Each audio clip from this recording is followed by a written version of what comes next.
All right, guys, I'm going to try to make it quick. I got the men's Bible study coming in here in about 30 minutes, and I want to pump out a little video for everybody about something that we talked about last week. We got into chapter 13 of Exodus, where Moses is leading the Israelites out of Egypt. And a very, very important thing kind of came to mind when we were reading through chapter 13 about how he led them out of Egypt, okay? God purposefully didn't lead the Israelites in a beeline. I keep using the word beeline because that's the best way I can relate it, okay? He took them on kind of a wild and adventurous path out of Egypt, uh, so much so that they wouldn't know the way back. The purpose for this was that even though they were being freed and they were no longer slaves to Egypt, God knew, that the Israelites would still be tempted to run back to that slavery if things got difficult when they were venturing out into the wilderness. Now, how do we relate that into our daily life today? Well, that's pretty simple, okay? There's many ways to be enslaved to something, and here it's talking about a literal sense that they're enslaved to the Egyptians. But we can be slaves to many things. We can be slaves to our money. We can be slaves to our jobs. We can be slaves to drugs, alcohol. There's a lot of examples of things that we could be slaves to. We could be slaves to our religion. Hello, wake up. All right. We ain't here to serve a religion. We're here to serve God. So it's important that you make that distinction. My religion is nothing but a vessel that I use to strengthen my relationship with God. And I do not use God as a way to strengthen my relationship with my religion, right? We got to make sure that we have the hierarchy correct here. My religion is nothing more than what you might call me, but the truth is that I'm a servant of God. All right, I am a slave to God. I'm more than happy to say that. All right, especially in this situation. So they're being led out of Egypt. He doesn't lead them on a direct path. Reason being that he knows that the temptation to turn around and run back to that slavery when things get difficult is right there. We talk about certain things you can be enslaved to, so let's talk about drugs and alcohol. That's something that I can relate to. That's part of my past. That's part of who I was, not who I am. Uh, so when things got difficult, it was really easy to run back to that old slavery, right? Like, I'd stay sober for a little while, and I'd be like, and I made a lot of excuses. Oh, I'm sober now because it's not good for my routine at the gym and working out and this and that. But the truth was that I was thinking about it a lot, and I really wanted it, man. I really wanted to go back to it.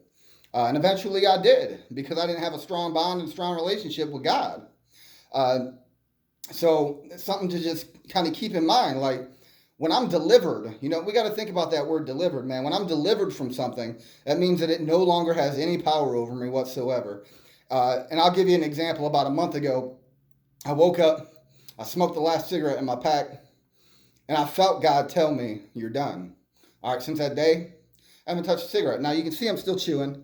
All right, one thing at a time here, guys. Let's not overwhelm my precious body, my precious temple, with things I'm trying to get right, but I'm getting right over a period of time. It doesn't happen overnight.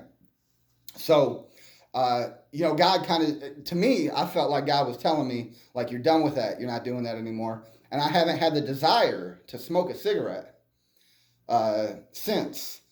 That to me is what I call deliverance, right? You can't say, well, I'm delivered from alcohol, but you're still thinking about it.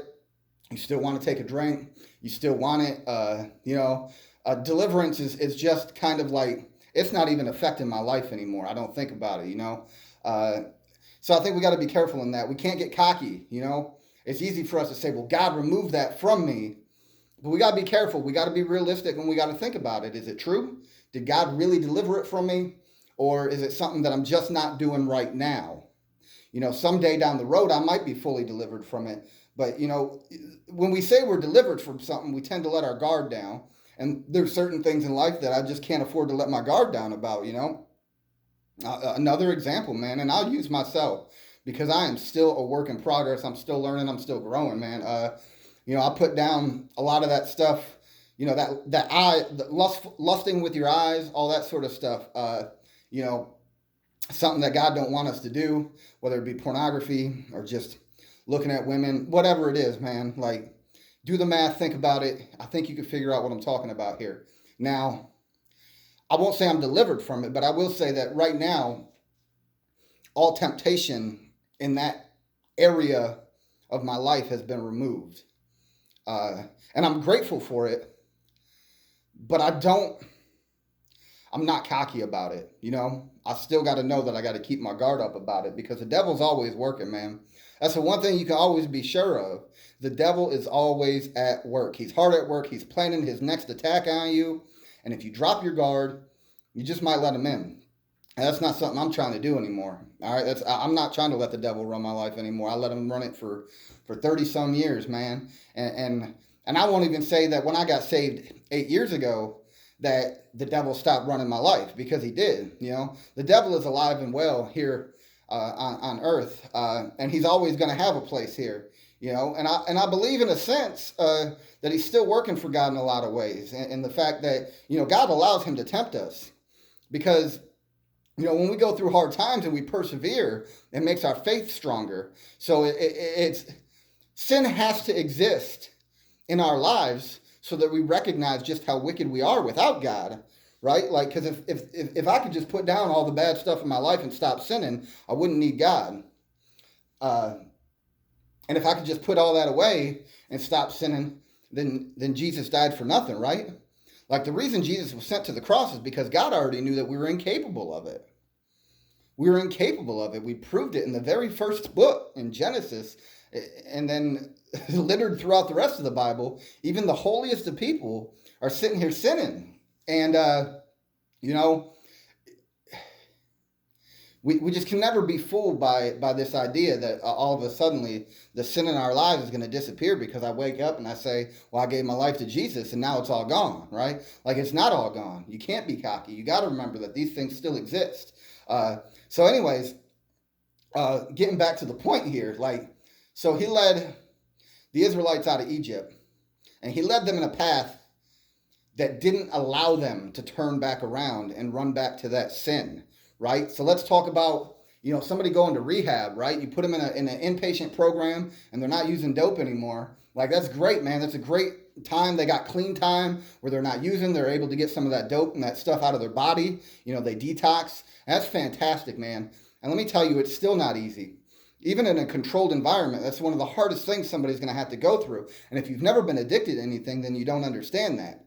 And the truth is that you probably have been addicted to something, but you don't look at it the same way as drugs and alcohol, right? You got people that are over here overeating. They use food as their drug. You got people that are living in anger, right? And they use anger as their drug. It fuels them. It's the only thing that makes them happy, ironically enough, right? So we got to keep in mind, man, like, when we're trying to turn away from that sin, we got to turn away in such a direction that there is no path back. Like, I can't know the path back to my own sin. Being led out of Egypt, being led away from my own sin and my own slavery, I can't know the way back. Because the temptation in our hearts is to run back to it, man. Times get difficult. And it's easy to say that I lean on God, right? And I do lean on God. I lean on God about everything. I give him everything. And here in a few minutes, I'm going to walk over to that altar and I'm going to lay down and I'm going to pray. I'm going to pray for everything that's going on in my life, right? Because there's a lot of stuff going on in my life that I'm not happy with, that I would like to change, that I would like to see get better. But, I'm going to stay in God's will. I'm going to ask for his will be done in those situations, not my will, not what Justin thinks should be done, but what God wants to be done. And I want him to just reveal to me his plan, right? And that's what Proverbs 16:9 right here says. That a man's heart plans his way, but God directs his footsteps. It's okay to make a plan, right? I'm making plans all throughout my life, and I have a way that I think everything should go, and things would just be smooth if people did everything my way. But the truth is that God don't expect everything to go my way. This world ain't about me, and there's going to be times where I'm let down. And honestly, it's necessary that I get let down sometimes so I can be humbled if I'm not humbling myself before God in the first place. So, I said I wanted to do a video today. I haven't done one in a while. Somebody asked me to try to do one. And I said, well, I'd rather do one where I can actually use my hands. If you can't see, I like to talk with my hands. I like to, sitting in my truck, I feel very confined. Like, I can't really be myself. And I think it's dry. All right. To be honest with you, I've looked at some of my old videos and I want people to get excited when they see this sort of stuff, man. I want people to be thinking. I want critical thinking to take place. I want your thought about God to change, and not for me. Like, by all means, don't even like this video. I don't care. It ain't about me. It's never about me. As soon as I start doing this stuff because I'm trying to glorify my own name, I'm doing it for all the wrong reasons, and I need to just put it all down and get rid of it and take it out of my life. If it's not about serving God, if it's not about bringing people to God, then all of it's moot, man. None of it matters. I'm not God. I'm not an idol. Like, don't idolize me. I'm not saying you can't look up to me. I don't know. Anyways, we're not going to get into that. I think I'm a terrible person to look up to in the first place, but that's neither here nor there. Don't walk. The best thing I can tell people is don't walk my path that I walk before you find God. Like, don't wait that long. Man, he's sitting right by your side. He was sitting by my side all along, right? I was an atheist. I didn't even believe in him. I'm going out on missions, and every single day I'm coming home safe, right? That ain't me. It ain't me, and it's never going to be me. But, when you start thinking about trying to get some of this sin out of your life, man, you can't beeline from it. You can't lead yourself a way back to it. You can't say that I'm going to put down all this lustful stuff in my life and not make a plan on how you get rid of it. You know what I mean? Old girlfriends and that you used to talk to and holler at, all that sort of stuff, man. Like, if you're trying to put that out of your life, there's two ways to do it. You just kick them out altogether and have nothing to do with them, or you can let your testimony speak to them. And I kind of prefer that way, man, to be honest with you. Like, I'm not saying that there ain't certain people that I ain't never going to have a conversation with again, right? I've done some things in my life that them people just ain't going to be a part of my life because no matter what, it ain't safe, right? But, old friends, old stuff like that, like, I'm not putting those people away, man. All right, God still has a plan for them. And if I have an opportunity to share my testimony with them and talk with them, and that might change something, then great. The first thing I tell people that I might get reintroduced to is that my goal is to be a pastor, because I want them to understand what that means. All right, that means all that running and gunning, Justin, is done. That old stuff is dead in the water. Ain't gonna happen. Don't even invite me to it, because I'm not gonna be a part of it. It ain't me anymore. None of that's me anymore. I got friends that drink still, and that's fine. All right, and I can be around them when they're drinking. But the thing is that their drinking isn't what my drinking was. So I can look at them and be like, man, that's how a responsible person handles alcohol. Funny me, I can't. It's just not me. That's not something I can do. And I know that. So what I do is I didn't beeline from it, man. I made it so that I couldn't turn back to it. I can't really explain how that happens, man, but it happens in the heart. It all starts in the heart. When you draw closer to Jesus, all of that is going to transform in a way that you just won't even believe is possible, right? And there's a lot of people who knew me. Let me be more clear. There's a lot of people who knew me that if they know me now, they wouldn't believe it, right? If they see this video, they're playing on their TikTok and the old YouTube, and they see me on it talking like this, bro, there ain't no... I'm telling you, man, some of these people wouldn't believe it. I'm telling you, some of them wouldn't believe it. And those that helped me to get to where I am today, they seen it. Like, they knew the old me and they saw the old me, but they seen that change over time. Like, there's people that have been by my side and helped me walk through it. When I had questions, they was always there for me. And all that did was keep fueling the passion. All right. And as I got closer and closer to God, man, that passion just grew and grew and grew. And I never thought I'd be in a position where I say that someday I hope to pastor a church. But that's where I'm at, man. And I'm not turning away from things that God wants for me. And if I don't pastor a church and this is all I ever do and I still reach people, then kudos, man. That's all it is. That's all it's about. I don't need a building. I don't need my name plastered anywhere. Man, all I want to do is talk to people about God, because I seen what he did in my life. Man, I was wretched. I was a scumbag. And I think my buddy Ray, if he watches this, my buddy Ray would know what I mean when I say I was a scumbag. Dude, I wasn't a good person. But that's not who I am today. You look at these tattoos and the way that I talk and the way that I dress, the backwards hat and whatever, man. Like, it represents a lot of who I was, but hopefully it breaks the cycle of Christian folk assuming that that's who we are, right? We got to break that cycle, man.